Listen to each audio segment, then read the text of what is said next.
I'm going to be making a chicken dish today.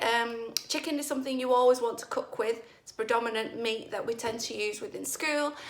So I'm going to be making the ultimate deep fried chicken, a bit like a KFC dish. We're going to focus on HBV proteins. The type of chicken I'm using, is it free range, organic, corn-fed, caged, etc. So into the marinade is going to go 2 tablespoons of garlic granules, okay? You want them flat, and I'll just put them into a separate bowl for now.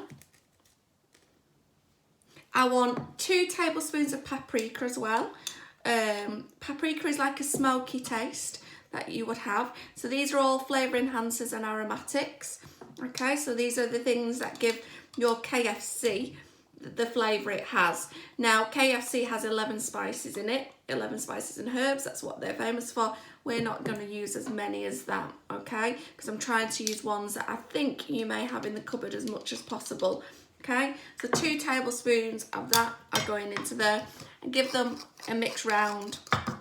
To that I'm going to add a teaspoon of pepper, black pepper or white pepper. I always use white pepper, it's just my favourite, and it's generally in Chinese or Thai food, so that's why I tend to use ground white, but black pepper is perfectly fine as well. A teaspoon of that is going into there. I'm going to add in, obviously, some salt, because we must always season our food with salt. Give that a good mix through. And then I'm going to add some chopped chilies into mine.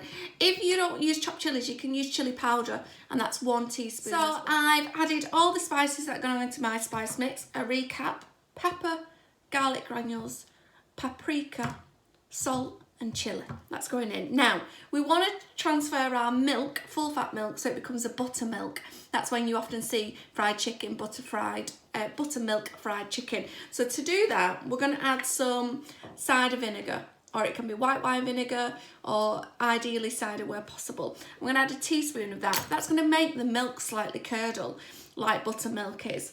Okay, so we're going to add a teaspoon of that in. In it goes. Give it a good mix round. It might curdle, it might split, but that doesn't matter, okay? And I'm going to add my spice mix into there as well.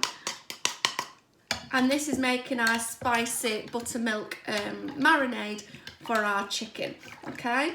You won't add in any other spices that you've got that you feel are appropriate, then by all means do. This is just a marinade, and our chicken is going to lie inside this marinade for about 30 minutes, ideally longer, up to an hour and a half. We'll be back. Right, the chicken I'm going to be using will be chicken thighs. I'm using chicken thighs because they come already off the bone, and they tend to be the chicken that would be used in fast food places like KFC. What we need to do with the chicken is we need to tenderise it slightly, which means you have to beat it so it flattens out, and then it denatures some of the structure of the chicken as well, helping it to cook a lot quicker. Now, I am going to be using free-range chicken, and I get my free-range chicken from the butchers. I choose to do that for more ethical reasons. Free range means that the animal has lived a nicer life. It's been able to go outside, it's had access to sunlight, it's had access to grass outside, it's been able to roam freely. Where a caged chicken lives within a confined space of around about an A4 piece of paper, and they don't see sunlight and they don't go outside. Happier hens create better chicken. Also, what you'll find is often food that is non-free range is often pumped with lots of water to make it look fatter, or that animal has been overfed. So because it's been overfed during its life, it's more likely to have injuries or illnesses such as broken limbs and things like that before death, and it's got more chance of things like parasites or bugs because it's in such a small confined space. Corn-fed chicken is basically what it is. It's a chicken that is fed on corn, so it will have a better taste to it. It's not an ethical stance like free range. Organic is the same, where the animal is fed on organic produce. That means produce without any chemicals in it, okay? So there's no pesticides. It doesn't mean that the animal is free range. So I always opt for free range. It's more expensive. But we don't eat meat in the house very often. I don't eat it at all, as you know, but my husband does. So when we choose to do it, we would always buy a free range one because it's more ethical. But I understand lots of people choose not to because it can be double the price. So I put my chicken on some baking parchment. That can be cling film, tin foil, inside a tea towel, whatever you need it to be. wrap it up, and you're just going to get a rolling pin and you're going to slightly bash it so it flattens out. We're tenderising the meat, meaning it'll cook quicker as well, and we're helping to break down the protein structure within the meat. Okay, so I'm just going to give that a bit of a flatten out. Once I've done that, I'm going to drop my chicken inside of my marinade mixture, buttermilk mixture that I've got here, and I'm going to pop it in the fridge, and I'm going to leave it there for 30 minutes to longer ideally, so around about an hour is what you want. So I'm just going to give this a little bit more of a flatten. You don't want it too thin, but the thinner it is, the quicker it will cook. So my chicken is going to go inside the marinade. Obviously you can do it in a larger bowl because I'm only doing small quantities, that's why I've done it in the measuring jug, and I'm going to make sure that's really well covered. The marinade we will use later, so we do not get rid of it. The only thing that is missing from my marinade now is I'm going to add 1 egg in. So again, I'm using 1 large free range egg, another HBV. So we've got the HBV from the chicken, we've got the HBV from the milk, and the HBV from the egg. Now when I make these for me, obviously I don't eat any of this, so I would use an almond milk, I would use cauliflower instead of chicken, which is great, and then I would use something like a flaxseed paste, which is a tablespoon of flax seeds to 2 tablespoons of water to make the egg binding agent. You can buy egg replacement now as well, but that's a lot more expensive than if you buy straight up egg. Now, because we've got the vinegar inside this egg, it will start to cook it straight away, so you need to get a real good mix in, and you will notice that the yolk on it goes really yellow, so you need to make sure that you mix that in really well, because the vinegar, because it's an acid, will start to cook the chicken. Right, once your chicken has marinated for a sufficient amount of time, then we need to create the batter that actually goes in. I've got 100 grams of plain flour, 100 grams of corn flour. The corn flour is the thing that gives it that real good thickening agent to make it really crispy. I'm going to season that now with plenty of salt and pepper in there. White pepper I'm choosing to use, but black pepper is perfectly fine. We're going to add some turmeric to it this time. So I'm going to add in half a teaspoon of turmeric, more or less. That goes in, give it a good mix around. The turmeric is the thing that gives it that really yellowy, goldeny colour. So the turmeric is quite essential to get the really effective finish within your dish. I'm then going to add back in some garlic granules like we did before. Rather than it being a tablespoon, I'm adding a teaspoon in at this point, and a teaspoon of my paprika as well. So I'm just doubling up on the spices I previously done. Now I did forget to mention earlier, and I'm really sorry, when I made the marinade, once I added the egg in, I also added in a stock cube, a crumbled up stock cube to it. You can use chicken or vegetable.